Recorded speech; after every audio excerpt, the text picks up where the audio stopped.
वा वा वा वा, अगदी बघूनच तोंडाला पाणी सुटेल अशी मस्त चटपटीत चमचमीत अशी ओली भेळ.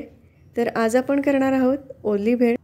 ओल्या भेळेच्या रेसिपीला सुरुवात करणारच आहोत, पण त्याआधी नमस्कार, मी ज्योती पटवर्धन. ज्योती पटवर्धन चॅनलवर तुमच्या सगळ्यांचं अगदी मनापासून स्वागत. सगळ्यात आधी आपण चिंच आणि खजुराची चटणी करूया. त्यासाठी अर्धी वाटी चिंच घेतलेली आहे. चिंचेतले चिंचोके अगदी सगळे काढून टाकायचे आहेत. त्याचबरोबर अर्धी वाटी खजूर घेतला आहे. खजुरातल्या सुद्धा सगळ्या बिया काढून टाकायच्या आहेत. खजूर आणि चिंच एकदा पाण्याने धुवून घेणार आहे आणि त्यामध्ये चिंच आणि खजूर मिळून 1 वाटी झालं आहे. तर त्यासाठी 3 वाट्या पाणी मी इथं पातेल्यात घेतलेलं आहे. आता हे पाणी अगदी कडकडीत गरम करून घेतलं आहे. हे गरम पाणी मी चिंच आणि खजुरामध्ये घालते आहे आणि याला झाकून भिजत ठेवायचं आहे. अर्धा ते पाऊण तास भिजत ठेवलेली होती ही चिंच आणि खजूर. व्यवस्थित भिजलेलं आहे, तुम्ही बघू शकताय. पण हे पाणी अजून गरम आहे, त्यामुळं मी हे थोडंसं गार होऊ देणार आहे. गार झाल्यानंतर पाणी बाजूला काढून ठेवून खजूर आणि चिंच मिक्सरच्या भांड्यात घेतली आणि लागेल तसं पाणी यातलं वापरत हे चिंच आणि खजूर अगदी बारीक वाटून घेतलं. सगळं पाणी मी इथं वापरलं वाटताना. आता हे एका गाळणीतनं गाळून घ्यायचं. व्यवस्थित असं गाळून घेतलेलं आहे. याचा चोथा असा शिल्लक राहिलेला आहे. मिक्सरच्या भांड्यात अर्धी वाटी पाणी घालून ते सुद्धा मी या गाळणीतून असं गाळून घेते आहे. आता ही चटणी शिजवून घ्यायची, उकळायला ठेवायची गॅसवर. यात अजून अर्धी वाटी पाणी मी घालते आहे. चिंच भिजत घातल्यापासून आत्तापर्यंत एकूण 4 वाट्या पाणी वापरलेलं आहे. कन्सिस्टन्सी तुम्ही बघू शकताय. यामध्ये आता मी पाऊण वाटी बारीक चिरलेला गूळ घालते आहे. गुळाचं प्रमाण तुमच्या आवडीनुसार थोडंफार कमी जास्त करू शकता.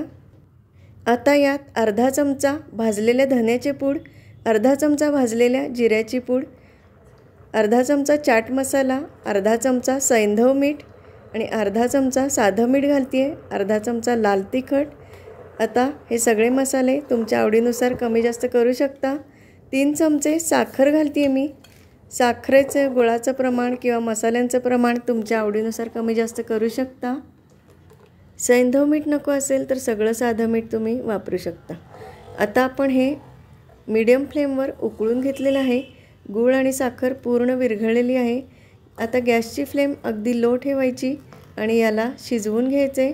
साधारण 9 ते 10 मिनिटं याला शिजवून घेतलं. हे थोडंसं असं दाटसर झालं पाहिजे.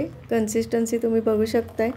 खूप जास्त वेळ पण ह्याला शिजवायचं नाही आणि खूप दाट पण करायचं नाही, कारण गार झाल्यानंतर ते अजून थोडंसं घट्ट होतं. अशा पद्धतीने याची कन्सिस्टन्सी झाली पाहिजे. आता गॅसची फ्लेम बंद करून घेऊया आणि ही चटणी गार करत ठेवूया. आता आपण ठेचा करून घेऊया. खलबत्त्यामध्ये 4 हिरव्या मिरच्या मी तोडून घालते आणि 2 लसूण पाकळ्या घेतल्यात. लसूण ऑप्शनल आहे, नसेल घालायचा नाही घातलं तरी चालेल, पण टेस्ट छान येते. आणि थोडंसं मीठ हे कुटून घेतलं आहे, तुम्ही मिक्सरमधून सुद्धा काढू शकता. ही चिंचेची चटणी गार झालेली आहे. आता तुम्ही ही फ्रीजमध्ये साठवून ठेवू शकता.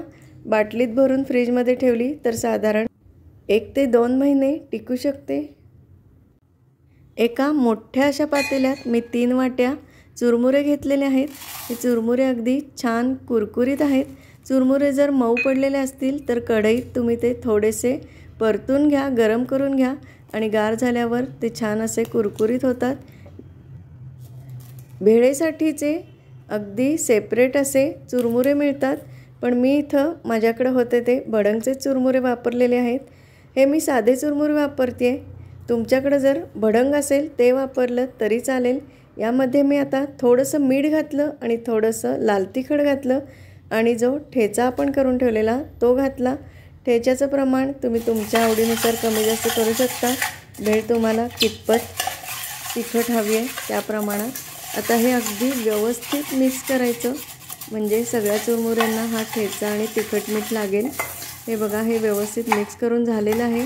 यामध्ये आता 1 वाटी मी फरसाण घालते आहे आणि अर्धी वाटी ही साधी शेव घातली. शेवेचं आणि फरसाणचं प्रमाण तुमच्या अंदाजानुसार कमी जास्त करू शकता. आता हे सुद्धा अगदी व्यवस्थित असं मिक्स करून घेतलं. यात आता मी अर्धी ते पाऊण वाटी बारीक चिरलेला कांदा घातला, अर्धी ते पाऊण वाटी बारीक चिरलेला टोमॅटो आणि कोथिंबीर घातली बारीक चिरलेली। हे सगळं साहित्य, त्याचं प्रमाण तुमच्या आवडीनुसार कमी जास्त तुम्ही घालू शकता। आता ही तयार भेळ तुम्ही अशी सुद्धा खाऊ शकता, कोरडी भेळ म्हणून। आता यामध्ये आपण जी चिंच खजुराची चटणी करून ठेवलेली ती घालतोय। चटणीची कन्सिस्टन्सी तुम्ही बघू शकताय, खूप छान झालेली आहे, त्यामुळे ती चुरमुऱ्यांना अगदी व्यवस्थित लागेल। छान ओलसर अशी भेळ तयार झालेली आहे। चटणीचं प्रमाण तुम्ही तुमच्या आवडीनुसार कमी जास्त करू शकता, पण भेळ अशी छान ओली दिसली पाहिजे इतपत घालायची। आता भेळ सर्व करूया। ताटलीमध्ये भेळ काढून घेऊन त्यावर परत थोडंसं असं चिंचेचं पाणी घातलं, थोडीशी ही अशी 0 नंबरची जी बारीक अशी शेव असते ती घातली, वरून बारीक चिरलेली कोथिंबीर, भाजलेले शेंगदाणे आणि कैरीचा सीझन आहे म्हणून बारीक चिरलेल्या कैरीच्या फोडी, मस्त चटपटीत चटकदार अशी ओली भेळ।